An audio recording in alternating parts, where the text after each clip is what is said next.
Welcome to Rev Up Your Leadership with Hilda Gann, the podcast for forward-thinking, proactive leaders who believe in a people-centric approach to business. Whether you're an executive, a seasoned manager, business owner, or a novice manager, this show is for those who know that putting people first drives real, lasting success.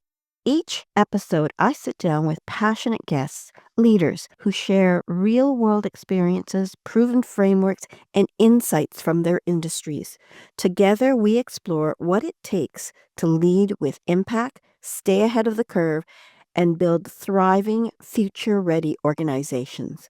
If you're ready to lead with purpose, inspire your team, and think strategically, it's time to rev up your leadership and rev up your success. Welcome to another episode of Rev Up Your Leadership. Today, we're going to talk about beyond HR headaches, strategies for stronger leadership. I have with me Christine Thrussell. She's an HR leader who's seen it all, from the boardroom strategy sessions to the human side of tough leadership decisions. She's got 2 decades of experience across the United States and Canada. She has led everything from executive recruiting to organizational transformation. These days, she's helping companies and candidates find the right fit through her boutique HR and recruitment advisory. She knows from her candor, insight, and genuine belief that great HR starts with real conversations. Welcome, Christine. Thank you, Hilda. It's always a pleasure to see you, and it's a pleasure to be here. You and I go back a ways, and we've been very supportive of each other's careers. And when we caught up recently, I said, you know what? We should have a podcast. We should share our expertise heart to heart with our viewers. This year, we are trying to help leaders get it. Build their leadership skills in a variety of ways. And of course, one of those key ways is being better at understanding people and connecting with people. So let's get started. You want to talk about from transactional to transformational. So what does that mean to you, and what expertise and nuggets do you want to share? What I mean is when leaders are looking for an HR person to help develop their team, we always hear people are our greatest assets, and we want to, move that forward. Leaders need to be really clear on whether they want somebody sitting at the table beside them, helping to guide and direct, create and build the foundations for the people strategy, or if they're looking for something that's more administrative to get you organized, get you benefits, get your contracts, get your people in line. Otherwise, you're using your talent for the wrong areas.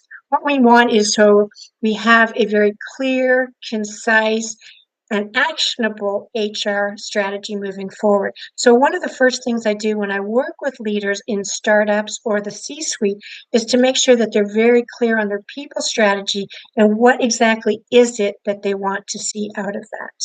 How do you take them from that transactional, I need my policy and procedure manual created, etc., to transformational? Well, generally, there's always a request in there, usually for another resource or somebody, that you can bring up and along. And we'll talk about that a bit later. And when you're talking about succession plans to help you out with that. But it's usually when you're looking at, we're going to do this, which is your compliance work, because we're doing this because of that, or because this is the law, so we need to enact those things. But getting out ahead of these things help us to be proactive and not reactive. So we're actually creating the strategy that aligns with the business vision. So we're looking at what are our revenue turns? How do we make money here? Do we have the right supports in place? Do we have enough support? Are the right people at the table? So really looking at those ways that HR can be that definitive value creator as opposed to that reactive force when something doesn't go right. And you have to have those very difficult, hard conversations. So you just use words that businesses understand. And I think a lot of our colleagues sometimes say, I want to get a seat at the table. I want to get a seat at the table. But they don't understand the business aspects of it. So of course they're taken in context of just the HR perspective. But for senior leaders in HR, if you want to be seen, heard, and respected, you have to understand the business aspects of it. And oftentimes we implement things, and some people with lesser experience in HR, or whose lens is just focused on HR, look at the HR benefits, but don't understand the costs and the return on investment. And if you share that at the table, you are going to make a bigger impact and a difference. I agree with that. And, we have heard that, it was HR's greatest mantra. We want a seat at the table. We want a seat at the table. And it went on for so long. It's like, okay, you've already got a seat on the table. Now you need to prove your worth. Okay, so you need to talk in business terms. This is a business. I mean, you wouldn't run your household without knowing what's coming in, what's going out, Yeah. what's excess, what's waste. And it's the same thing when you're looking at a business. And I always look at it as you've got your top line revenue. Learn to speak in terms of take an accounting course, take something that helps you understand profit and loss, help something that, sits you down with understanding when the money comes in, how the money comes in, because there are cycles to your business. I think everybody should know this is what we do here. This is what we sell. This is how we make money. And then when you look at the middle part, your expenses and everything else, well, that's HR. That's all your policies, your procedures, that's your employee engagement. People are using the resources in the best possible way because they're proud of where they work. And then Mhm. when you look at the bottom, that's more money going into the owner's pocket. A good sales report rises all tides.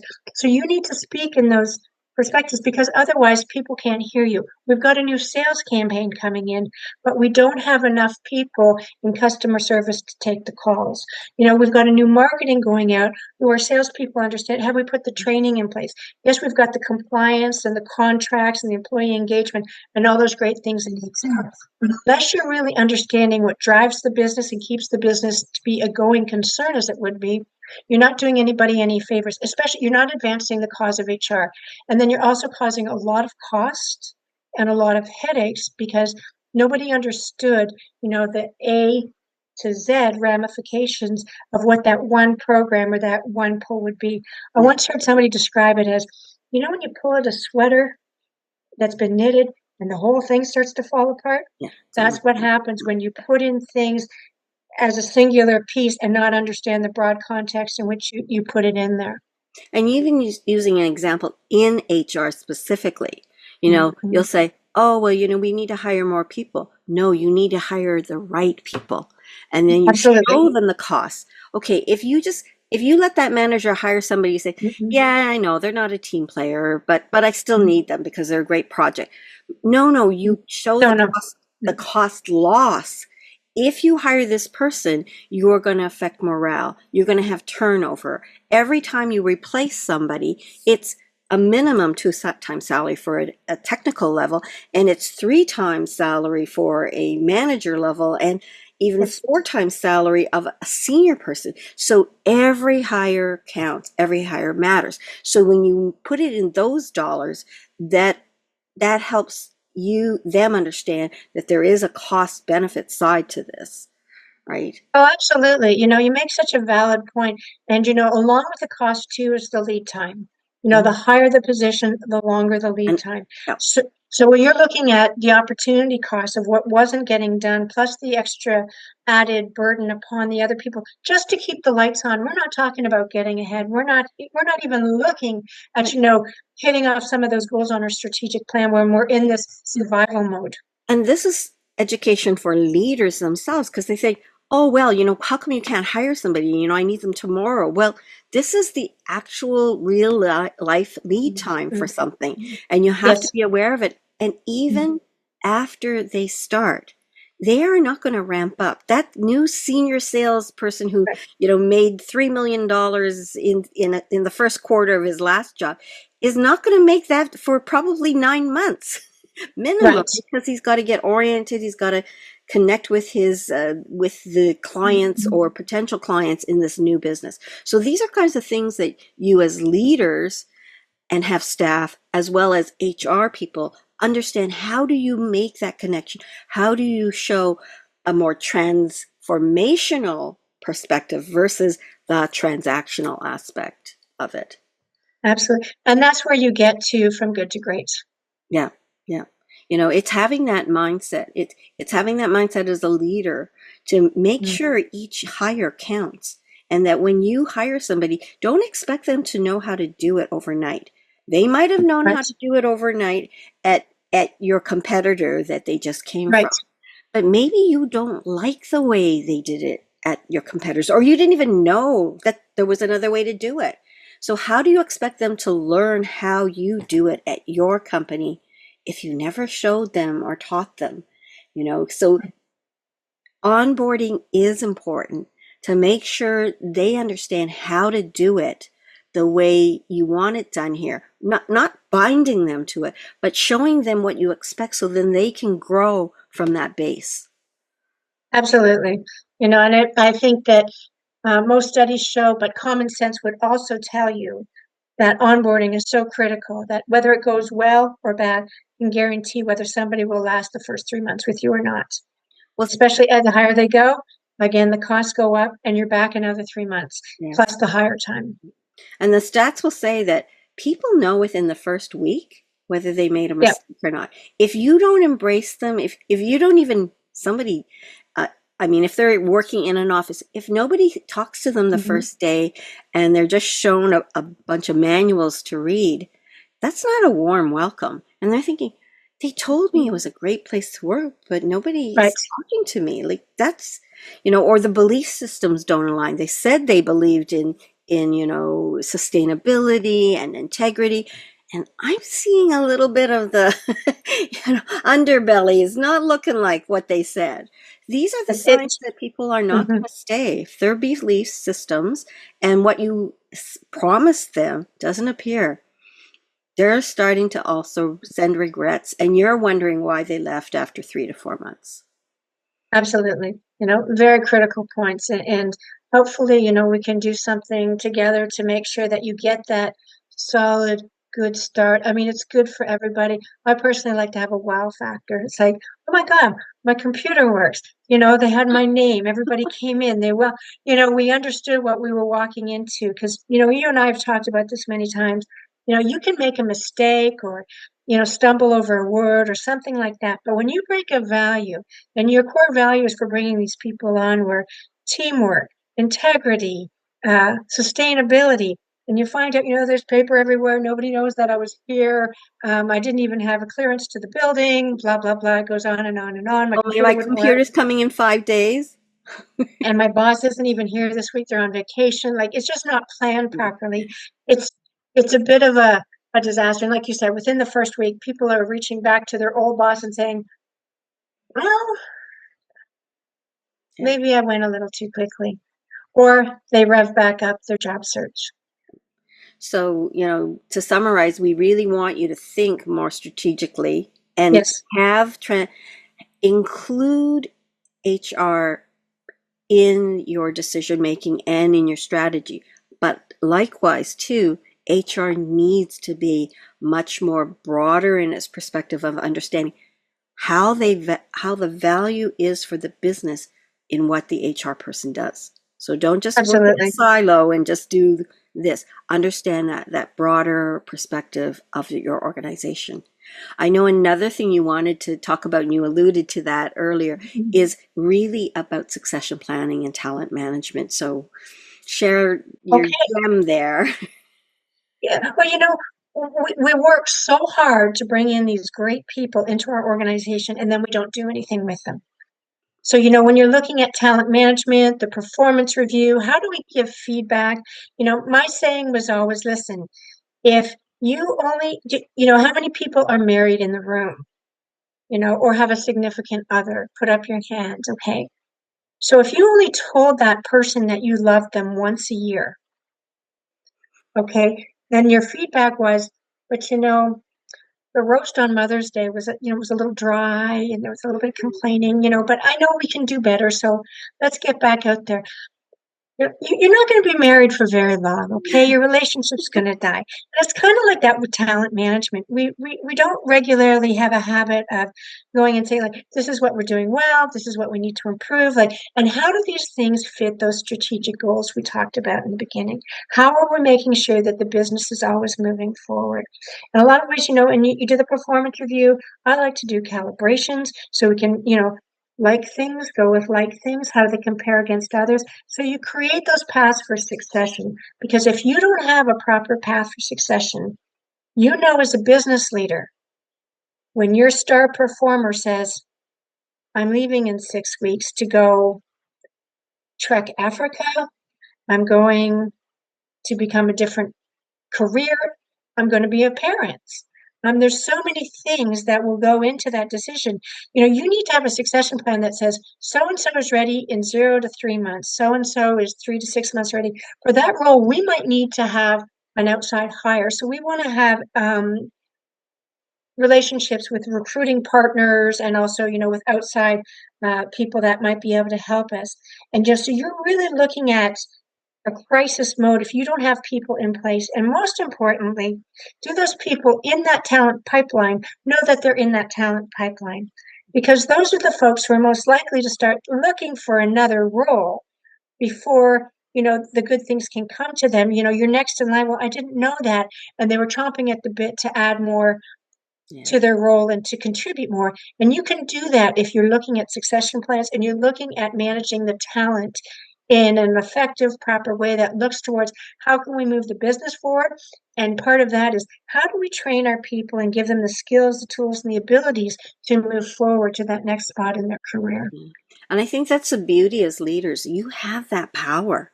You have that power to ignite that person, to support them in their career. When my husband and I had our engineering company, iTrust, we spoke with each one of our employees. We knew where their dreams and goals were. You know, Mm-hmm. our premise was, wouldn't it be nice if people love what they do, love where they work? And Yes. I distinctly remember my husband says, I don't want engineers to wake up 2 years after graduation. They've been doing the same thing we taught them when they walked through the door, but now they do it with their eyes asleep. And typically, engineers would say, oh, I've done 2 years here now. I'm looking for my next Yep. career. And they're not looking in the building, they're looking anywhere else, right? So that mentality, you have 2 years to nurture them, to hear what their dreams were, and to start giving them increasing responsibilities. Yes. So you as leaders have that ability to hear them and to nudge things, because as a project manager, you might say, oh, geez, there's a project coming up that's going to stretch so and so, that's going to be perfect for that person to reach project manager in 3 years, 5 years.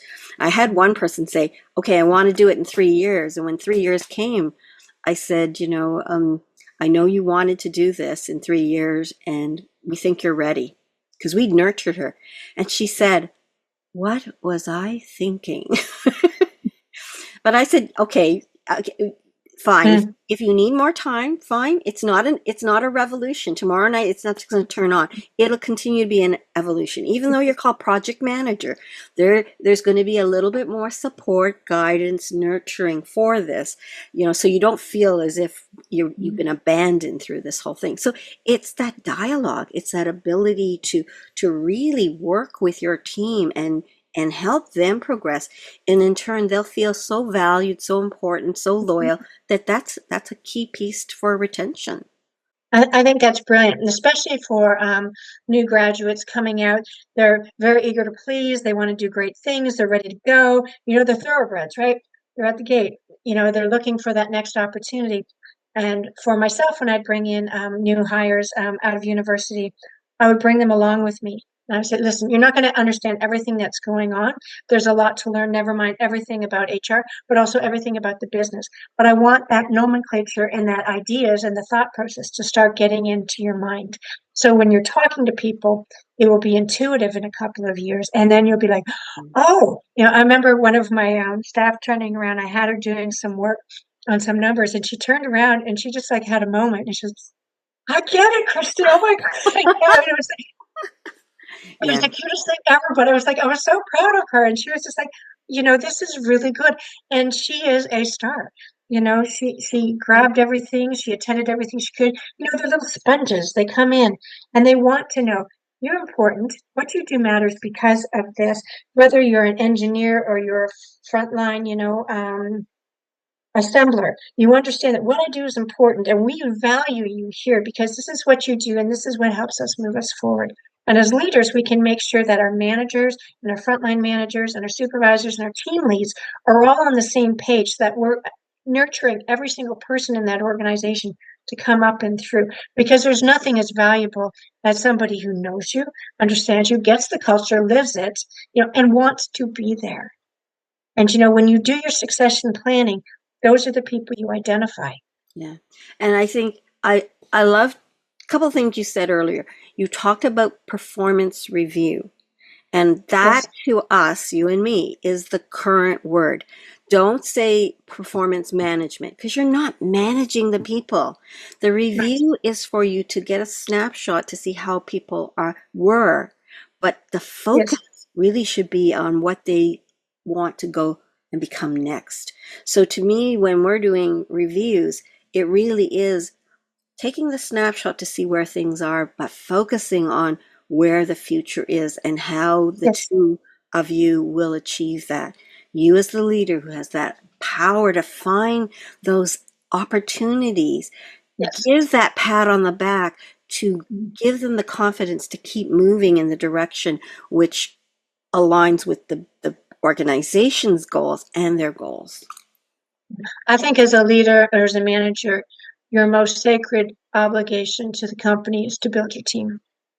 You know, give them those tools, give them the opportunities, give them the chance, you know, and work with people. That's all people are really asking for. They want a chance, and let them show you how great they are. I mean, I think Napoleon said it best, what man wouldn't do for a little piece of ribbon. But, it's really Yeah, important to say, you did a great job today. Thank you. I never You, heard you know, that saying of his. I think it was more like not ribbon for him, it was a little crown. yeah, well, but he understood human nature, right? And, Yeah, he did. He did. He did. that's a good part, so, And I think I was, the other little tidbit that I wanted to reinforce was that sometimes you plan, you say, "Oh yeah, that person's going to be my project manager in 3 years," but you never told them. You never made it right, obvious that you were nurturing them and guiding them. You can't be surprised if they decide to leave because they didn't know they were your succession planning. So I just want to reinforce what you said is that you need to absolutely, communicate that, right? And nurture that and give them opportunities because that's where the feeling of being valued, feeling of being engaged is. absolutely. And that's what when I do my succession plan, I always like to include like a third element is readiness. Because to your point, it's like you might not have told anybody or that they were next in line, but the thing is sometimes people don't want that role Mm, and yeah, they want to continue being an individual contributor. And as a manager, I think it's your duty to actually know those things. So we need to get better and out in front of our people. And, when we put in those proper HR people practices, we can do all these great things and be proactive. It's, when we get stuck with the reactive tasks that we're not able to move the process forward. I hope you're enjoying this episode of Rev Up Your Leadership with Hilda Gann. Are you looking to build stronger teams, enhance communication, or lead with a people first approach? I'd love to invite you to a free 30-minute discovery call to explore how we can help you with strategic HR consulting, leadership training, and team and communication effectiveness training.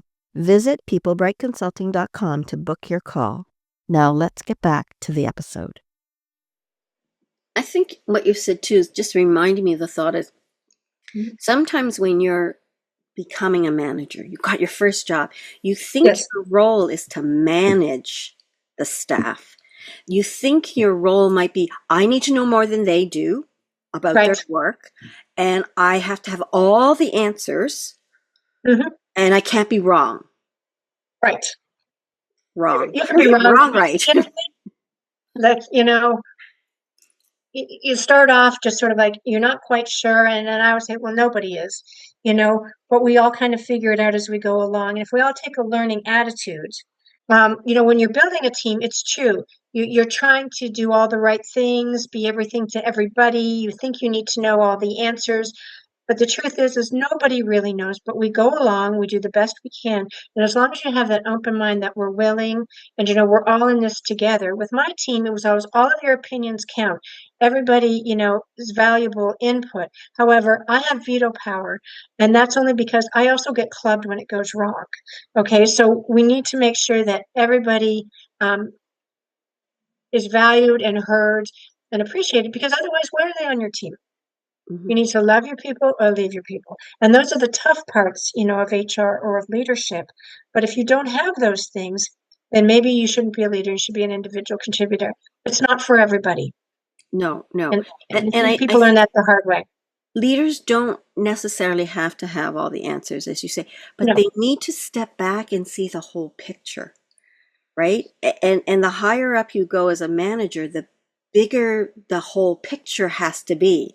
You're right. thinking, as a CEO, you're thinking the big picture for the whole organization, not Absolutely. just for today, but for the next 5 years. And what are the strategies that will take you there? The Absolutely. frontline manager has to understand the project and what it will take to finish that project. So they have to Right. step back and understand how to make sure this project goes to the end in a timely fashion. So a manager, don't think of the word as manager and Right. micromanage your team. Think of Right. Right. yourself as the leader to make sure that project is ending, in the best possible, effective, efficient, costly Absolutely. way, and to use Right. your team to ensure they are happy, they are getting the work done. So it isn't micromanaging and it isn't supervising, it's really leading and guiding and mentoring and nurturing. Absolutely. I think also, and sharing, because sometimes managers will hold too much close to their vest. Not Mm-hmm. everything is Mm-hmm. confidential, especially not how we're going to get there when we need to include people. So, they're not quite sure what to share and what to hold back, but they need to know that everybody on their team understands their role and what they're supposed to be doing to accomplish those things. Yes. And that means also not just knowing their role, Mhm. but how it fits into the whole thing. And I think sometimes as leaders, we might think they only need to know this role. But if they know the whole thing, they can fulfill that role a lot Mhm. better, knowing the full aspect rather than just their little path. Agreed. When you look at engagement surveys, one of the things that makes people feel included and appreciated is knowing how what they do helps somebody else. So you're an assembler and you just put this little piece onto some other little piece, but you're making an insulin needle, and that's going to save people's lives. Draw that line of sight for people, and that's why you're important. And that's why this little thing that you do and the quality control and everything else is critical. We could have the best marketing, sales team, Yeah. you know, finances, controls in on the planet. But if you don't do what you're supposed to do, we're dead on arrival. You're important too. So managers, draw that line of sight for your people and make sure that they Sure. understand the Yeah. plan, how they're included, and why it's important. Cool. I know that you and I align so much, and that's why we're having this conversation and basically saying, yeah, yeah, yeah, I agree. Yeah, right. I mean, the beauty of this conversation for HR leaders and leaders in general is really getting the insights from the two of us who've done so much in HR, hired so many people, been part of strategic plans, been part of organization, because we want you to create the best leader possible in yourself, right? Because then you touch those lives. And imagine someday those people are going to be the leader that you were 5 years ago. And then Right. you're going to be an executive, and your guide, mentor, leader is going to be proud that they helped to be part of that. That's what I think it is about. And you shared with pride how you would bring in your staff and give them that exposure. And I'm sure some of them are in quite high leadership roles now. They are, and that's a good feeling. They did the work, but as a leader, you provide the opportunity. Yeah, yeah, You bring them along, you're inclusive. Your job is to make yourself replaceable. exactly. Now, the other thing we were going to talk about is And recruiting for cultural Mhm. fit, and how that a lot of Mhm. organizations feel they have to have a diversity, inclusivity plan. And you and I have our opinions about that. So I'm going to let you start. Mhm. Okay. Okay, so I always feel like my opinion is not popular, but I don't really believe in DEI or um, quotas and numbers. I believe in hiring the right person for the right job, the right culture at the right time. If you look into any organization, I remember walking around an office once with my boss. He said, "What are we doing about this? Oh my goodness!" And, it was a little mini heart attack, and we were downtown Toronto. And I said, "Well, just come for a walk with me. Let's walk the office." So we walked the office. About half an hour later, came back, and I said, "Well, what do you think?" He said, "It looks like the UN out there." And I said, "Absolutely. It looks exactly like Toronto. All ages, all races, culture. We're very careful to well, we like to celebrate everything. So, the more different cultural celebrations and parties and New Year's, the better. It's great because there'll always be cake, and HR people love cake. It's a well-known fact. However, when you're looking at bringing somebody in and it just looks good on a glossy or in a director's report or something like that, I don't think you're doing anybody any service. If you're bringing somebody in because of their diversity or maybe they present differently, okay, when you bring somebody to the table and you brought them in because they're diverse, you want to make sure that that person is able to contribute, develop, create, administer those policies, and they have a going concern in everything that adheres to the values and the strategic plan. They're not just there to make it look like you've got your numbers and you've got your diversity. If you do it the right way and you do it through the best fit, best person for the job, you will find that your staff looks exactly like the community where you serve. Yeah. And And, I've and always built teams like that, and I'm proud of that. And it's not always the easiest thing to do, but when we still look at boards and, they're 80% white and men and over 50. But, younger people seem to be making up the bulk of the entry level positions, but then other people are saying they're having a hard time fitting in. Let's do the right thing by the employers and by the employees, and that's by hiring the right person for the job. I don't want to get a job just because I was somebody's diverse pick. I want to get the job yeah. because I was the right person for the job. And and further along those lines, like when we hired people, we looked for fit. We Yes. were cognizant of that. All things being equal, you might, Yes. make sure you have some diversity, but you're not going to Absolutely. choose diversity as the primary, weighting Right. value, and then the others like capability, ability, uh, Right. communication skills are taking second fiddle. But my concern too was too many people are hired to create the strategic plan, but it's never rolled out. It's never Right. integrated.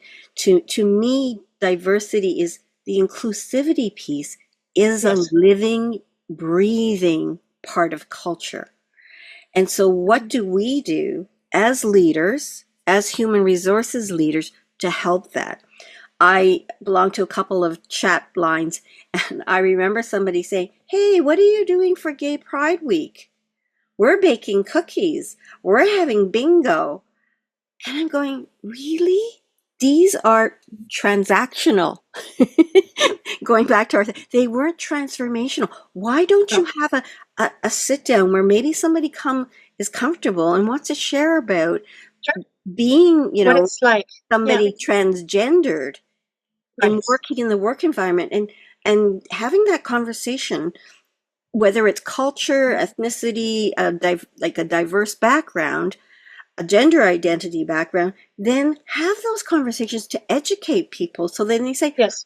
oh, just because you're a different culture, you still celebrate food just like we do. And I Absolutely. like Yes. your dim sum, Yeah. or I like your, whatever your food is. So then we Whatever it is. become Yes. more inclusive, and we become more um, knowledgeable about the different cultures and how we're not so different. I remember I used to ask We're staff, not. "Oh, so what did you do last weekend? It's a long weekend."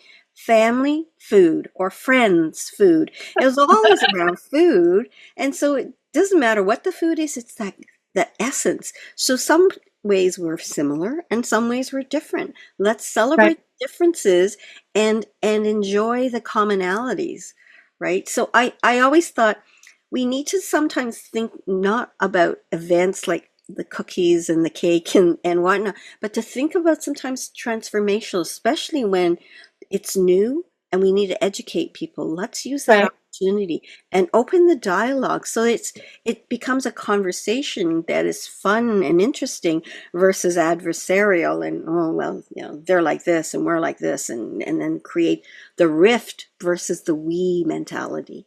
We're in this together. You know, you're so right. I mean, as human beings, I think I've always heard the same thing, no matter where I've been, where I've worked. And it's just people want to leave the world a little bit better for the next generation, Yeah. you know, and that's it. They want a better life for the children or their family and their friends. And I think that happens, you know, when we sit down and we start to share what makes us human as opposed to what makes us different. I think that's where we get that really good stuff. And we're like, oh, you know, I found my tribe, I found my people, and I'm safe here, you know, and that's really important because, you know, I think we talked about this before. Everybody wants to walk down the hallway, and on the back of their jersey it says team, you know, team, whatever, Yeah. Yeah. chess, cheerleader, nerd, you know, athlete, whatever, HR, you know, it's the sense of belonging. And when you let people be their authentic selves and we bring that into a learning environment and an open environment, that's when really good things happen because then it relates to them. It's not an othered. You know, when we other people, we do a disservice to everyone. You mostly do a disservice, though, to yourself because it cuts you off from, you know, the Yes. spirit and the joy that is, you know, living in such a rich and diverse country like we do. I like that word team, you know, connotes togetherness, and the other connotes divisiveness. So, you know, as leaders, as HR leaders, we can help our organization be more we, be more Yes. team, and less us versus them or other and stuff.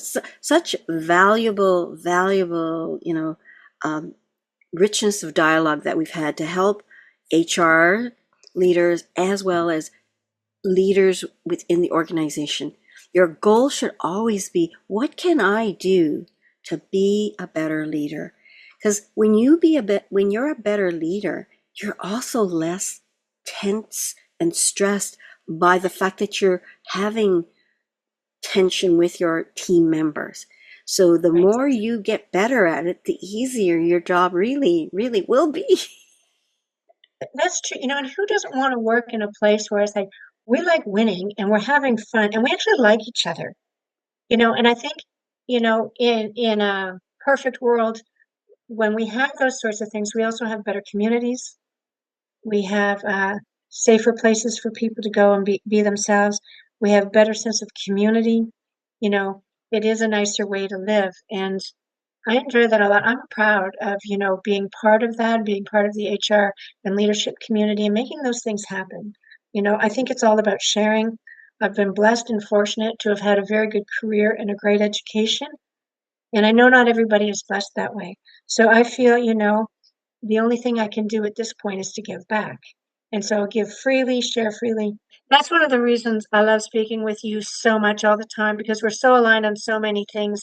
And, you know, it's a sense of joy and happiness. And I'm very proud of being part of, you know, the leadership community and of the HR community. I think that's what makes things great. And who doesn't want to do that? Who doesn't want to be better?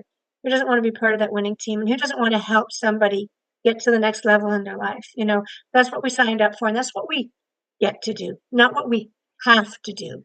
Yeah. And that's where the real joy comes.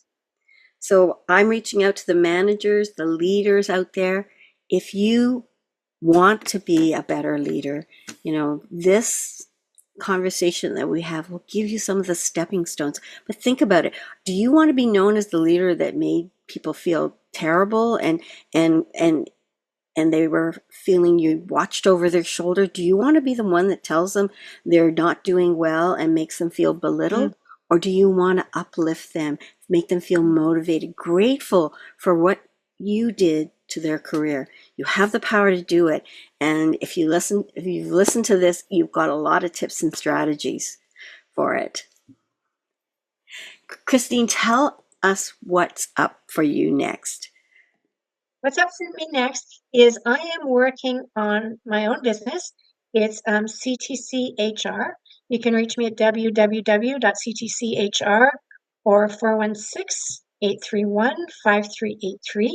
And I'm working on fractional HR services, so small to medium-sized organizations that need senior level HR but aren't there yet. And, so really teams between, 20 and 200 people. And also, teams that want to level up. So more of a larger team, but you want to professionalize your services.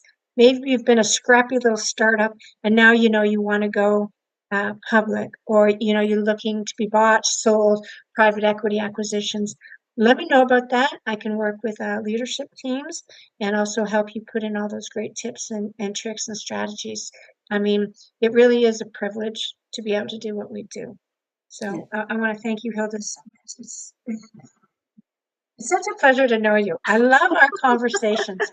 We always have such a good time together, but we're able to share so many things on a deep level. And I think that's really important as you grow your career. And you collect those people, those little prizes, and you're one of those for me. And it's always a thrill to talk to you. So thank you so much for having me today. I'm so excited that you are starting your own company. And you mentioned fractional HR O's, and those are for companies who need somebody, but they don't want to hire somebody full time. And if you hire somebody full time that you can afford, that only has 1 to 2 years experience, that's what you get. You get somebody whose strategy is based on the 2 years experience they had versus the 15 plus or more that Christine has. You get that, and you don't have to bring her on full time. You bring her on as you need her, but you get that expertise. You get that vision of, if you do this today, crap's going to happen down the road because you implemented this. Or if you do this today, you're going to scale without having to redo things again, because that's the expertise that somebody who's got senior experience and has seen many full cycles over and over again, like Christine, like myself, can do. So I'm happy to promote you, and you and I think so much alike and do such similar work that we really we want to help. We want to help people and create that best version of their organization, the best version of you as leaders. So thank you for joining me today and giving and sharing your wealth of knowledge and letting me add to that so that it'll reinforce to our listeners. I appreciate you. Thank you. Thank you. And to those of you who have joined us, I think this was one of those chock full of, I have to listen to this kind of podcast again. So if you like what you hear, and this year my focus is really helping you rev up your leadership, focusing on leadership skills of so many different ways, give this a thumbs up, follow me, and subscribe, because there are so many topics that are going to help you be the leader that you want to be. Have a great day and rev up your leadership. Thanks for tuning in to Rev Up Your Leadership with Hilda Gann. Be sure to like, comment, and subscribe to our podcast on YouTube and Spotify to stay up to date with our latest episodes. For more leadership and HR tips and strategies, and to learn how you can create a people-centric workplace, visit our website at peoplebrightconsulting.com.